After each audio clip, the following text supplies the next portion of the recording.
Right, we're now moving on to the semi-final of the FA Trophy, 1998-99. And we've got a special guest, our first special guest, left-back Peter Risley, 329 games for the club. Welcome, Peter. Yeah, thank you very much. Thanks for having me. Well, thanks for the invite. We're actually going to go back around. We've just been talking about the Boston game. Of course, you didn't play in that game. No, I didn't. Injured? I think I was injured. Yeah, I was either injured or suspended. I may have been suspended, which is I didn't like to say that. the first time I've suspended for the Saints. But yeah, I think it seems a long time ago now, but I think I was suspended because I can remember the game at the park where, of course, Thomas scored that fantastic header, which I can remember running onto the pitch, celebrating with everybody else. So, yeah. To be fair though, Riz, he's been dining out on that for the last sort of like however many years it is, mate. So it's yeah. Well, I'm still in contact with Tom, and he does talk about that header. Yeah. Where is he now? Didn't he go off to Ireland afterwards? A couple of years later? He went off to Ireland. He's back in the UK now. But I think his wife's Irish. And they've got 2 young kids, and they're back in the UK now. But I'm in regular contact with him via social media. So. Right. Okay, we can move on to the semi-final now. Forest Green Rovers. Out of your 329 games, at that time, where would it have rated in significance? Probably number 1, I would suggest. Not far off, right up there, really. I mean, played in some games in the 92-93 season when we were very, very close to winning the title. And some of those games were big games, but from a career point of view, that was probably the highlight games, if you like, of my career. And in that first game at Clarence Park, 1-1 draw, you didn't take long to make your mark, did you? No. I was always renowned for making my mark in games. Unfortunately, after 13 seconds is not the mark that I was trying to do. Yeah, it was just one of those things. I think obviously we were all nervous, and the ball got knocked back. It got lumped forward to the sun, and we were playing. I don't know if you remember. If you probably remember the game, but it was quite a sunny day, and it went quite high. Came into the sun, and I couldn't see it. And by the time it came down, it bounced in front of me. And then my only thought was, then could I backheader it towards the goalkeeper? Unfortunately, and I think Andy Lomas in goal weren't on the same wavelength, and I obviously backheaded it. Their attacker read it quicker than he did, and by the time he came off his line, unfortunately, give a penalty away. Not the greatest start. As you can imagine, I was distraught. You probably were. But Lomas was lucky because Paul Newell had been sent off 3 times during the season, which is what allowed Andy to be in goal that day. He was in goal for the last 3 rounds, having come on at Dagenham. But his record of saving penalties went out the window. They took the lead. But it didn't stay 1-0 for them for long, did it? The next moment must have been one of the high points of your career. Cracking goal. The high point of my goal scoring career at St Albans, that's for sure. I didn't score many in my 8.5 years there, but that one will always mean that much more, I think, because the despair that I felt after that first sort of minute of the game, when I felt like I'd let everybody down, my teammates, the fans, the elation of hitting that so well and seeing it nestle in the bottom corner was unbelievable, really. I can't describe how I felt after that. It was just a great feeling. Well, that's how a newspaper described it. Risley recovers to keep the Wembley dream alive. Yeah. And it must have felt like that to away. We're back on level terms, big crowd behind us, not as big as it was for the Boston game. Yeah. Must have felt we had a chance then. Well, to be honest with you, once we got back into the game, I thought we were the better side. I thought we certainly dominated possession. We had the better chances in that first game. And to be honest, the lads were disappointed after that game that we came away with a 1-1 draw. We felt that we edged it, and we could have, and should have been at least taking a 2-1 lead to Forest Green for the replay or second leg. Yeah, Lee? Yeah, the one thing that I was going to say to you is that bearing in mind that we were flying in the league as well, the one thing that I sort of took out of the game, certainly in the first half an hour, just how nervous we were. We were quite cagey. We were just looking to sort of shut them out. And if you think about the players we had, they were all relatively attacking minded. Yeah. And there was just, I don't know, there was like just an edge and a vibe around the place. It was almost like a nervous expectancy regarding how close we were. And obviously the start then put everyone back on edge. But then as soon as you scored, which I have to say, I've looked back at it since, the sweetness of the strike, the terraces at Clarence Park erupted. And then, as you sort of say, we had a definite chance in the second half. But I agree with you. We were very unfortunate not to go into the second leg, at least a goal up. Yeah, I mean, I had a long conversation with Jason Drysdale after the game in the bar, and he said exactly the same thing, that the momentum shifted when we scored. He sort of, being left-footed himself, I think he sort of came over and found me and said, like, what a streak, what a great strike it was. And he said that, they were lucky to come away with a 1-1 draw. And that meant a lot, really, because that's coming from a seasoned pro, really, that dropped out of the game and played he'd obviously played in bigger games than that. But for us, I think, you're dead rightly, I think, there was a nervous energy around us in the first half an hour of the game. You've got to remember, probably the biggest game of our lives, with a chance to play at Wembley. And there was definitely nerves in the dressing room beforehand. You could sense it with players, and maybe looking back on it, we didn't handle that very well. I don't know in the first half an hour, but I think once we got a foothold in the game, we were very unlucky not to come away with a win. I mean, if you talk to many people that watched that game and certainly the second leg, we were disappointed. We weren't ahead going into that second leg. That's for sure. You mentioned Jason Drysdale. He scored a penalty, of course, to put them ahead. A lot of was made of the fact that we were still Isthmian League and they were a division above us. Of course, it was their first season at that level, so they weren't experienced conference side as such. And every sort of side, out of the 4 sides, or the other 3 sides left, they were the one we wanted in the draw. So we got what we wanted.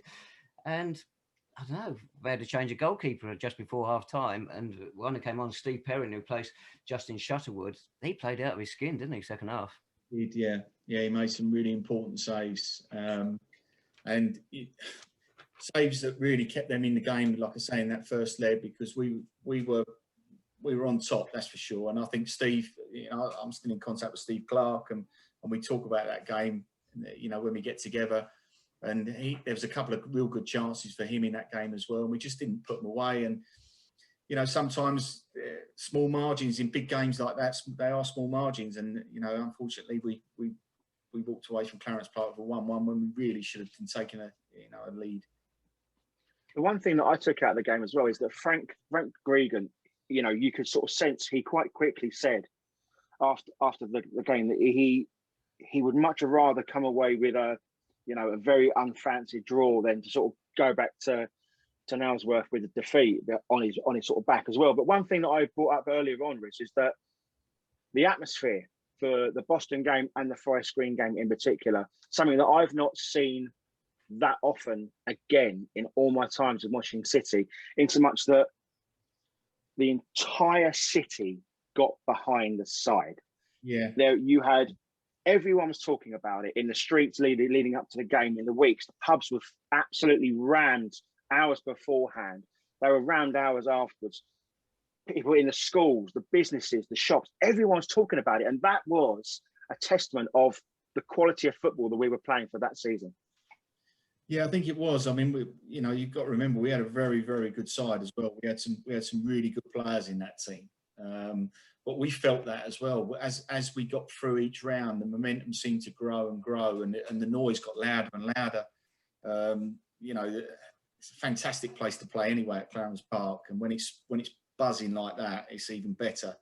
When you've got that support behind you, and that's why we were a little bit disappointed in that first leg, because we felt we edged it, and it would have been nice to take a lead into that second leg for the fans, really, more than anything. yeah, we could definitely feel the momentum and the noise. Having played in a few big games for St Albans, that noise that day, certainly when I scored that day, I haven't experienced that before. You mentioned momentum shifting when you got the goal, Riz, and certainly in not the replay, the second leg down at Nailsworth, it felt like it really was shifting our way. An own goal inside 5 minutes, Mike Kilgore putting his own net. Steve Clark scored 4 minutes from the interval. We're 2-0 up, 3-1 up on aggregate. Yeah, we just needed to hold it till half time, didn't we? And then we saw the next shift, didn't we, when they got their first of their 3 really fluky goals. I'm not just saying that because we lost, but every one of them had ricochets, bounces off God knows what.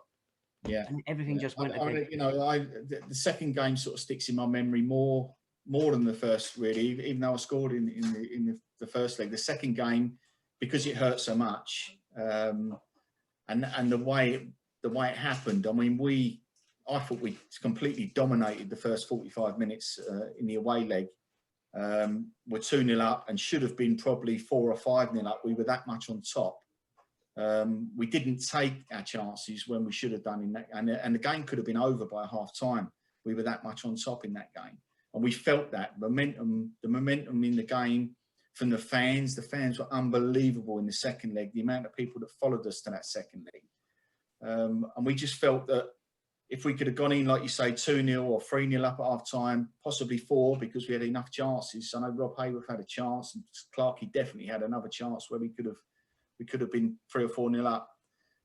You know, the tie would have been virtually over. But then they got, like you say, a real fluky goal right on half time, and although it was a bit of a body blow, we still felt confident because we dominated so much in that first half. We went in at half time and we still felt that we would win the game. Yeah, Frank Gregan pretty much agreed with what you said there. He thought we should have had it wrapped up at half time. And where we're going in with just that slender one goal. But we keep saying that word momentum, but it was shifting. Yeah. And we just couldn't wrest it away from it. And also, we seemed to run out of steam a bit in that second half. We did, but I think we had the wind taken out of ourselves, if I'm honest. I mean, Mr. Durso, I've seen him go on to much bigger and better things. And I've talked to a lot of people that watched the game that day. A lot of my friends, a lot of people that came along who knew me from this sort of area where I live, came along to watch that game.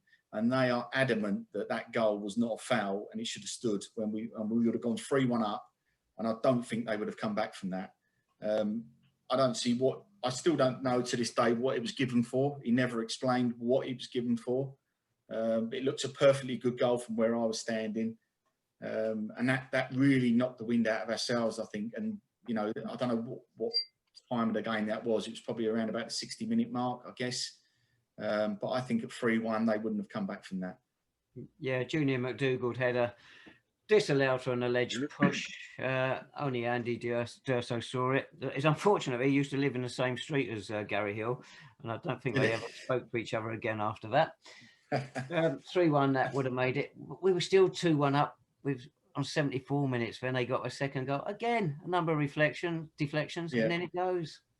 Yeah, I mean, I've played in a lot of games, Dave, as you know, and sometimes you're in games and you're on top, and things happen in games, and you just feel maybe it's not going to be your day. You know, when a deflected goal goes in like that, you know, what can you do? It's like you're always obviously trying to keep a clean sheet, and that's what you're striving for as a back four or as a team. But when sometimes things happen that are out of your control, and that day it just seemed that, you know, we had the disallowed goal against us. Then they got a deflected goal, and it was all going wrong, you know, and it was very difficult to shift that momentum back into our favour then. I'll tell you the one thing as well, Riz, that I noticed is that the pitch wasn't really conducive for the sort of football that we were sort of playing. If you look at the wingers, we like to sort of get the ball on the ground, get ball to feet. The pitch was an absolute state, and especially towards the end when we needed to sort of chase the game. You could see the heavy legs were sort of coming into the equation as well. But you spoke earlier on about the fans there. You know, the Hearts had basically put on 8 or 9 free coaches to the game. and that really did help. Was it 4? Was it? Sorry, Sam. So I can see double now. I know I'm getting drunk.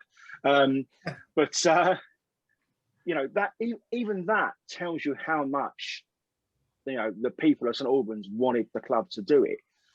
Did you? One question for me though was that did you feel Hilly made the changes as soon as he perhaps could have done? Because you can see, everyone can see the momentum shift that you talked about there. Yeah. Or was it a case of having a bit more belief in the players that have got you to that situation so far? I think it's a difficult one. From a manager's point of view, we were so much on top in that first half. And certainly for sort of 15, 20 minutes of the second half, I still felt we were comfortable. Even though the score was 2-1, we were comfortable. And when we scored that goal, or Junior scored that goal that was disallowed, at that point, I think Hilly probably would have been thinking, you know, we're still going to go on and win this. I think at the point when they got the equaliser, maybe then he could have made the changes earlier to maybe shift the momentum with a bit of fresh legs coming on in midfield. I know Lenny came on. I think Lenny came on for me, I think, late on with about 15 minutes to go, or 10 or 15 minutes. 84 minutes, actually, Riz. Was it? 84, yeah. Was it 84? Yeah. And maybe he could have done that one earlier, you know, when it got back to 2-2. But it's all hindsight at the end of the day. I think, you know, when you're a manager, you're in a position where you have to make split-second decisions, whether they're right or wrong. And, you know, he'd managed us right the way through that year and done some, you know, amazing things with the squad and the team, and gelled us into a very good unit. And I think we trusted him and he trusted us. And I think that's where, you know, he was confident, I think, that we could win the game. Even when they got back to 2-2, he was probably thinking we were going to win the game 3-2. I just think second half, maybe we didn't play as well as what we could. And again, nerves could have played a part on that. And it doesn't help, like you say, when they get a deflected, lucky goal, it sort of deflates you. Talking of lucky deflected goal, the third goal was deflected as well, wasn't it, Riz? 82 minutes. Yeah. I think it was off me, actually.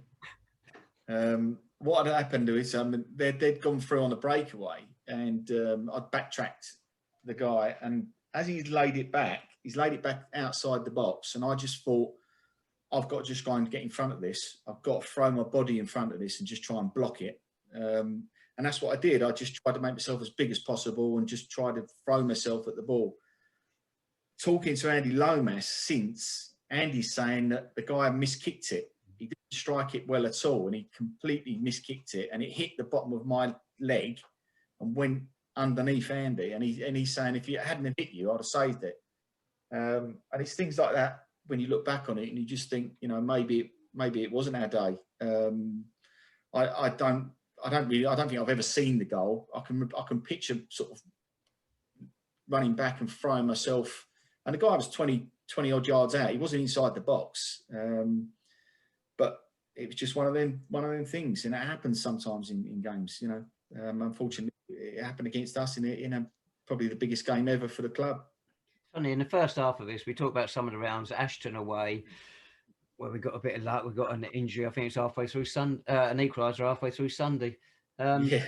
And then Dagenham, we rode our luck at times there. We had the goalkeeper sent off. Boston, we had to dig in deep there, and then all our luck went out the window when we got to that semi-final second leg. Yeah, I mean, you followed football long enough, Dave, to know that cup competitions are most of the time, and all right, skill and good teams and good players come into it, but a lot of the time you need the luck, a bit of rubber to green. You need the luck. I mean, if you look back on, I don't know how Forest Green got to that semi-final, but I can guarantee you they didn't have as much luck in any of them other games than them two, because, you know, really, we deserve to be in that final. There's no doubt about that. And everybody I've spoken to since agrees with me on that. You know, the thing is, though, Riz, the thing is that final was an atrocious final. You know, I think it's like Kingstonia 1-0, whatever it was. So when you say there that you're looking back and you sort of speak to these players about their run, is there a situation where you can actually look back at it with a little bit of sort of head held high? The fact that, as I sort of talked about it earlier on, the fact you overcome Boston, the fact that no one gave us a chance at Dagenham, even though they had the quality of players they had. Can you at any point look back at it and think, you know what? Okay, it ended in tears, but the route we sort of got there was actually really good. Well, there's an immense amount of pride that we actually got there. Obviously, proud of my teammates for what they did in that run, and I'd certainly never been on a cup run like that before. I'd won some big cup competitions in the past, playing for other teams, but nothing as big as the trophy. And that is obviously the ultimate for a non-league player is to get to the final and win the FA Trophy. I mean, I don't know if I'm right in saying this that year, but Dave will probably pick you up on this. Did we beat Kingstonian on penalties in the FA Cup that year? No, it's the other way round. They knocked us out on penalties. They knocked us out on penalties. They were fourth in the conference at the time, and we were obviously riding high in the Ishmael League. Did we? But we went to a replay, did we? Yeah, we got 2 draws against them, which ain't a bad achievement. But yeah, I can remember playing against them, and because I was away working in Birmingham, and I had to come back from Birmingham on the night of the replay, and knowing that if we could have got through against Forest Green, we would have got them in the final. We wouldn't have been frightened of them. We wouldn't have been frightened of them. We'd have taken them on, and we'd have given them a game. That's for sure. After the game, Reece, I remember you said how much it hurt you at the time, because obviously you were getting towards the end of your career, whereas at least the younger players might get another chance, but you were pretty realistic. The chances of you getting another chance getting to Wembley, it's pretty much gone. Yeah, I think that was, I don't know how old I was, Dave, at the time, 33, 34 maybe. I think that was the pinnacle, really, the one big chance, really, of getting there. And I knew after that game that probably wouldn't come around again. I certainly wouldn't have enjoyed it as much if I'd have gone somewhere else. I know that sounds funny and sounds strange, but if I'd have gone somewhere else and got there, it probably wouldn't have felt the same. Having spent all that time, most of my playing career, or the good part of my playing career at St Albans, it would have meant more getting there with the Saints than any other team anyway. So at 34 or whatever it was, I knew that I was sort of coming to the end anyway, and I wasn't going to get a chance. There were some youngsters, and there probably was some players in that team that have gone on to. I know Clarkey got there a couple of times afterwards with Canvey Island. So, but I haven't spoke to Steve about that, but I don't think it probably would have meant as much. That sounds strange, but when you've played for a team for a long time and you have that connection with the club and the fans, it wouldn't have felt the same if I'd have been somewhere else. You were 33 at the time. Looking at the sides, Forest Green beat, I haven't heard of the first one, Boreham Wood, they got a football team. Didn't have 10. Whitney Town, Weymouth, Hitchin and Southport. They had favourable draws, didn't they? Yeah, they did, yeah. But you've got to make the most of them, still got to beat them. You still got to beat what's in front of you. And like I say, you need a bit of rubber to green in cup competitions. And sounds like they had it. I don't know whether they all home draws or they away, do you know? They were. First 2 at home, then 2 away, then Southport at home. So they had 3 at home, we had 1. Yeah, we had a tough run. I mean, everyone forgets that. We did have a tough run to get to the semi-final. We had some big sides. Ashton were a good side, Whitney were a good side.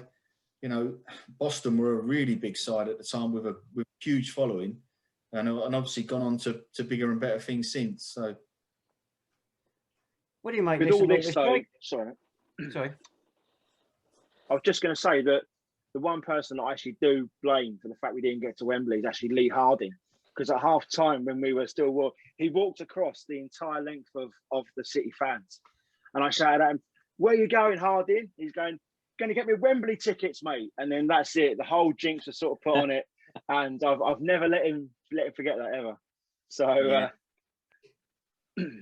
I mean, you start to dream a little bit, I guess. And I'm sure the fans would have been, when we were 2-0 up, I'm sure you were all dreaming because, it almost felt a little bit surreal when we were playing that second leg, 2-0 up against a conference side away from home, cruising really. And like I say, if we'd have gone in 3 or 4-0 up at half time, that wouldn't have been a disgrace to the game. That's what we should have been. And that's the disappointing thing. When I look back on not just them 2 games really, but because they were the 2 games that defined my career, we should have won those games. We know we should have won those games. We were good enough. We were the better side over the 2 legs. And on the day, they had a bit of luck at the green with a couple of deflected goals and a referee that saw something that no one else in the stadium saw. a similar thing to what you said there, Lee. I was standing next to now late Peter Taylor. It's the only time we stood next to a game, I think, in all the years we were watching. And when Clarkey scored, we both said, yes, we're going to do it. It wasn't to be. Anyway, Jake, you should sort of see as the goals sort of going, don't you? So, sorry, I'm determined to bring Jake in. Listen to all this. What do you make of it, Jake? I just can't imagine it. As a younger supporter, it's just unbelievable. But I did have a question for you, Peter. Sort of between those two legs, after the first leg, it's 1-1, it's finally poised. How did you sort of manage that and cope with it? And sort of how were you feeling in that sort of the space in between the two games? Because it must have been quite strange for yourself. Yeah, I think it was only about I don't know if it was a week or maybe 10 days between the two games. I think the main thing, Jake, is that you try and manage yourself off of the pitch, so you don't pick up any injuries. You look after yourself and you make sure that you're ready for the second leg. To be honest with you, after the first leg, all the guys were buzzing because we felt that we were nervous going into the game. They were a conference side; they were the favourites.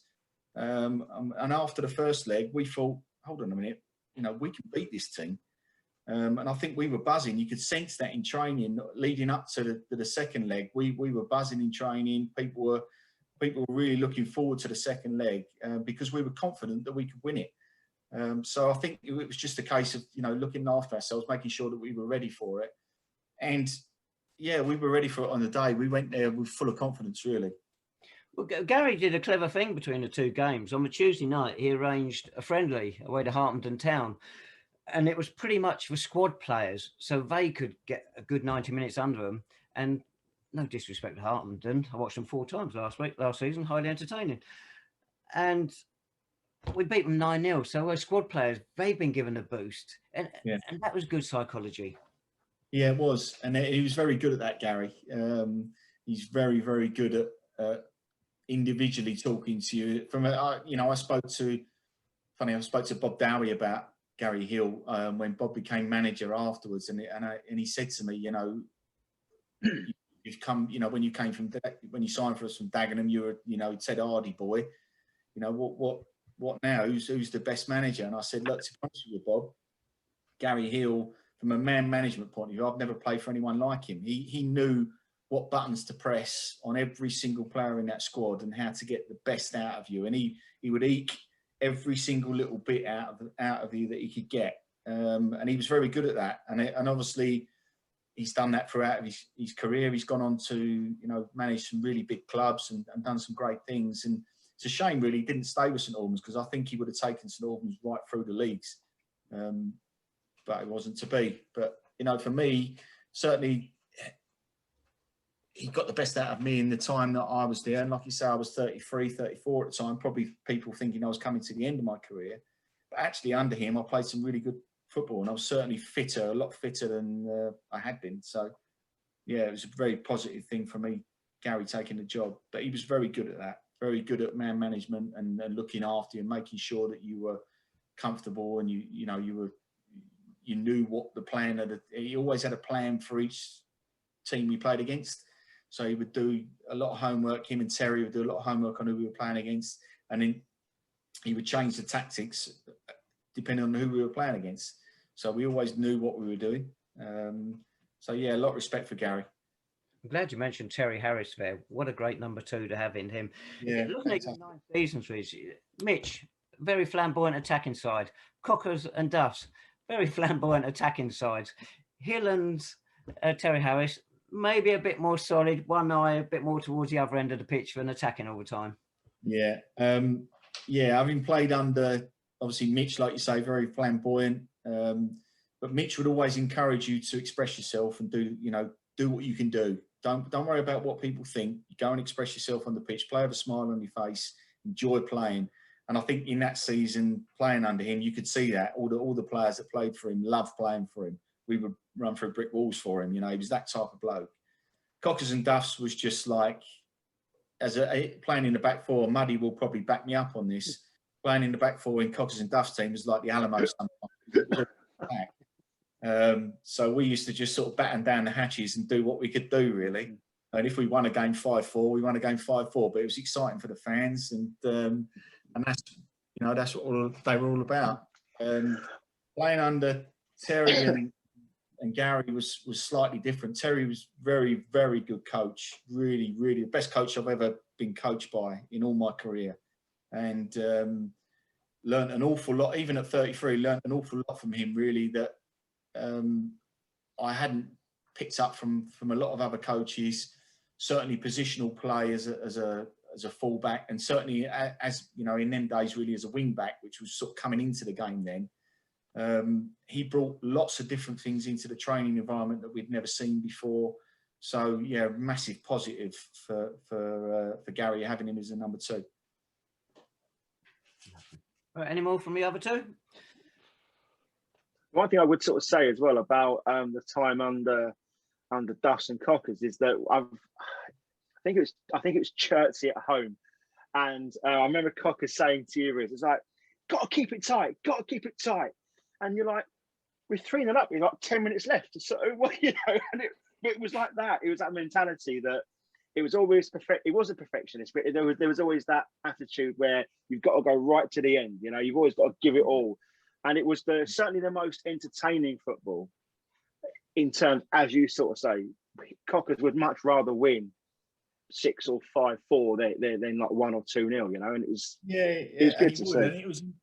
It was an enjoyable squad to play, and it was great to play under him because, you know, Cockers was a character, and you know, he'd try to make you the best player you could be. You know, he tried to turn Muddy from being a, you know, great big clogging lump into suddenly like he's playing like Baresi at the back. You know, he's passing it out from the back and all that.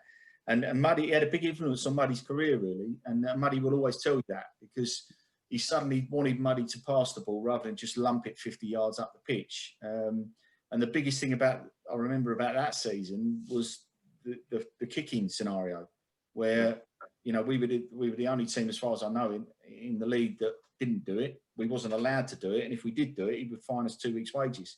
So we got used to throwing the ball in and playing from the back, and it became, you know, it was. I think it was in the national papers, actually. We were the only team in the country that didn't do it, and for the right reasons. Because you know, you'd come up against these big Essex sides, like the likes of Grays and people like that. That suddenly they'd have a throw in their own half, and all their centre halves would be in your penalty area, and they'd just lump it 60 yards into your box. So it was a different way of playing, because we had to defend differently than what we'd done before. A lot of high balls coming into your box from other teams' halves, but it was enjoyable because we stuck to our guns. You know, we weren't going to do it. We wanted to be known as a good footballing team, and we did play some good football under them. We had some big results under Cockers and Duffs when they were managers.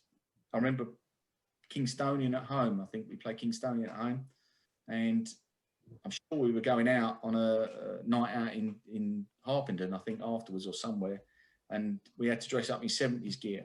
And I'm sure it was that season where Kingstonian turned up, and we were all on the pitch dressed up in our flares and wigs and whatever else, and they were looking at us thinking, what the hell's going on here? They turned up in all their Kingstonian tracksuits, and I think we beat them 7-2, something like that. You know, we absolutely annihilated them on the pitch, and it was that sort of season. You know, it was that sort of season. We were never going to win the league because we conceded too many goals, but we were all out attack, and you know, it was great fun. It was great fun.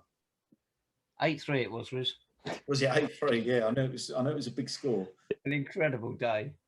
We'll have to get Cockers on here, actually. There's a few stories there to be told. Yeah, I'm sure there is, yeah. Right. I think we're done, aren't we? Yeah, I think so. Well, a big thank you to Peter Risley for coming on here. It's sad to relive what was a defeat in the end, but it was a memorable cup run. Thanks so much, Peter. Cheers, Rizza. Thanks, yeah, Peter. Great cup run. You know, like I say, it was one that has always stuck with me, and just a little bit grinds a little bit that we never got there for the fans, really, because they were magical. So, well, cheers, everybody. Take care, mate. Guys.